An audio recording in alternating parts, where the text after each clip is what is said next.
questions, please? No. Okay. Did he take a video of you cooking marijuana in the kitchen? I don't know what he has a video of. Okay. Could he have taken a video of you cooking marijuana? No, ma'am, he could Then not you would have. know if he does or does not have a Then video no, he of you does not cooking have a marijuana. video of me cooking marijuana in the kitchen. Do you sell marijuana? Is that what you do? No, I'm a full-time student. Okay. Have you ever sold marijuana? No. So if he had a video of you cooking marijuana in the kitchen that day, how would he have gotten that? I don't know. Okay. Have you ever called the police on him before? No. Have you ever filed for a previous injunction No. against him? Do you remember filling out this form, this injunction for protection? You sign it, that you filled it out, it's true and correct? I'm not sure. I'd have to look over it. Here, I'll give you a copy of it. You can look at it. Yep.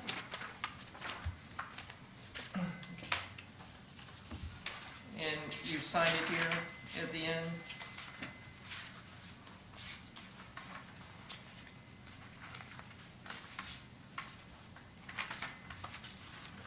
They're saying that was signed by you, correct? I believe so, yeah.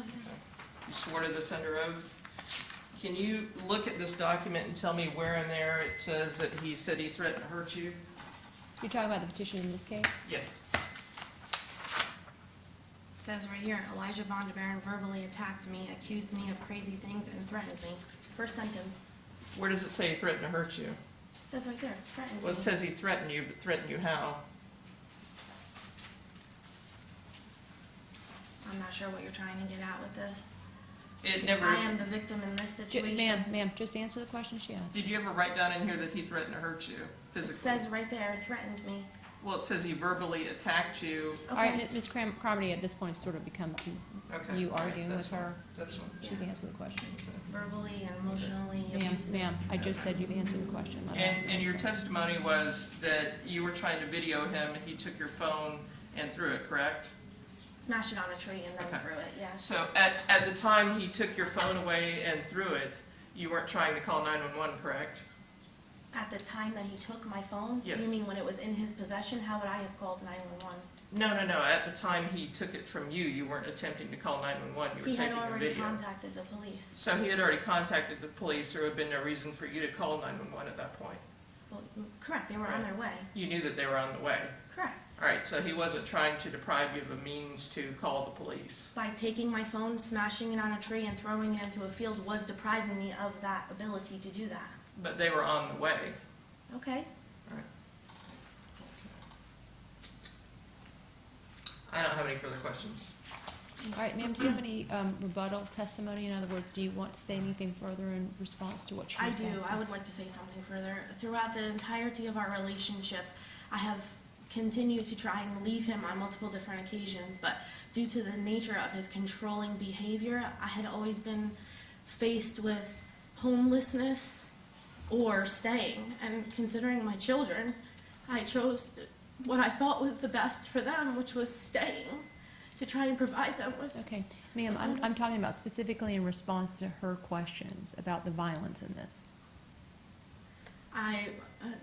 The violence has always been emotional, verbal, and controlling me, keeping me with no money, no vehicle, no transportation, no help. Okay, violence is violence. Violence is him either harming you or threatening to harm you.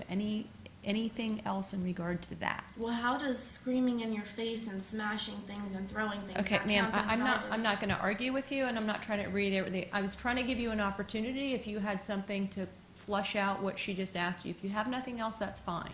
Okay. Okay, I guess Ms. Carmody, your client has a pending criminal charge. Have you talked to him about his Fifth Amendment rights? I have, Your Honor. All right, so sir, you understand you have a constitutional right to remain silent so that you would not say anything that could incriminate you in the criminal charge? No. You understand you're being recorded in here, you are under oath. All right, so it's your right to choose whether you want to invoke that Fifth Amendment right or whether you want to waive it. All right, so Ms. Carmody, that being said, do you have any evidence you want to put on? Well, Your Honor, prior to me putting on evidence, I'd make a motion for a directed verdict in this case. I don't believe Ms. Burke has met her burden of demonstrating that she's in imminent fear or imminent danger of being a victim of domestic violence. The court didn't issue a temporary injunction in this case. She admitted that he took the phone while she was taking a video, not while she was trying to call 911. She knew 911 was on the way already.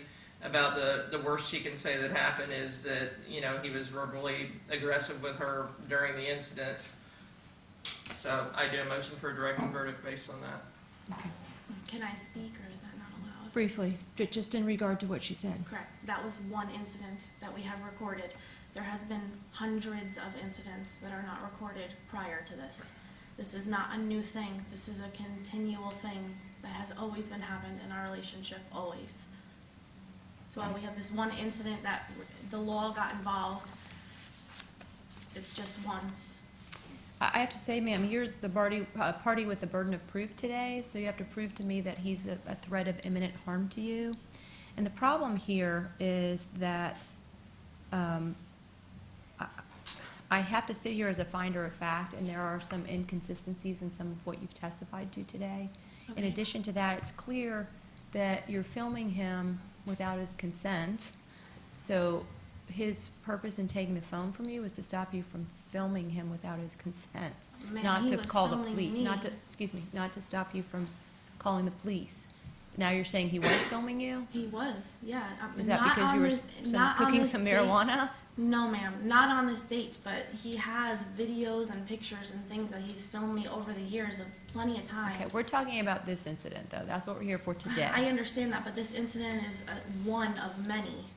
And how Yeah, is but- how is the other things not relevant to this? What you didn't, I gave you every opportunity and even asked you if he'd been violent toward you before to tell me any reason that I should find, And I a have reasonable said that fear he has of. been. He has been. He is an extremely aggressive type of person. Yeah, but ma'am, then you kept going into, he keeps me financially dependent and he is verbally abusive, which is why I Correct. specifically said I need some specific examples of him threatening to harm you.